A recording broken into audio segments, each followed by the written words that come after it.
అందరికీ నమస్కారం అండి. నా పేరు జీవన్. శివరాత్రి అనేసరికి మిగిలిన చోట ఎలా ఉంటుందో తెలియదు కానీ వైజాగ్ వాళ్ళకి మాత్రం ఈ కోటి శివలింగాలే గుర్తొస్తాయి.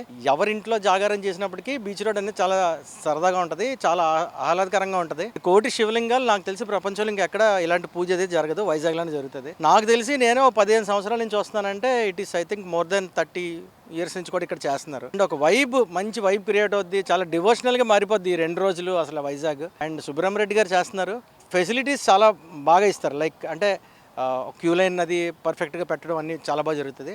So this is a perfect place for Shivaratri in Visakhapatnam. అదే సుబ్రహ్మరెడ్డి గారి కార్యక్రమంలో ఇది 41వ సంవత్సరం ఇది చేస్తున్నారు.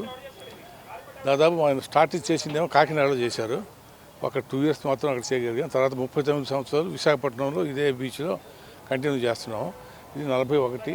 అయితే ఈ విషయంలో ఎవరిది కూడా ప్రసక్తి లేదు, నయా పైసలతో సహా ఆయన ఖర్చే సుబ్రహ్మరెడ్డి గారు పెట్టి చేస్తుంటారు ఈ కార్యక్రమం. కానీ దాని నిర్వాహకులు వీళ్ళు మన కాకినాడ శివభక్తుడు తాలూకు వాళ్ళ మనవడు, ఇప్పుడు వచ్చినాడు, ఆయన చనిపోయాడు శివభక్తుడు, వాళ్ళ మనవడు ఇక్కడ టేకప్ చేసి ఈ కార్యక్రమాలన్నీ కూడా వాళ్ళ పద్ధతిగా 1 by 1 స్టెప్ చేస్తున్నారు. కాబట్టి రెగ్యులర్గా అంటే మేము ఊరికే గైడెన్స్ ఉండటమే, యాక్చువల్గా పొజిషన్ అంతా వాళ్ళే చూసుకుంటున్నారు. రేపు ఉదయం 7:30-8 గంటల నుంచి సాయంత్రం వరకు అభిషేకాలు జరుగుతాయి.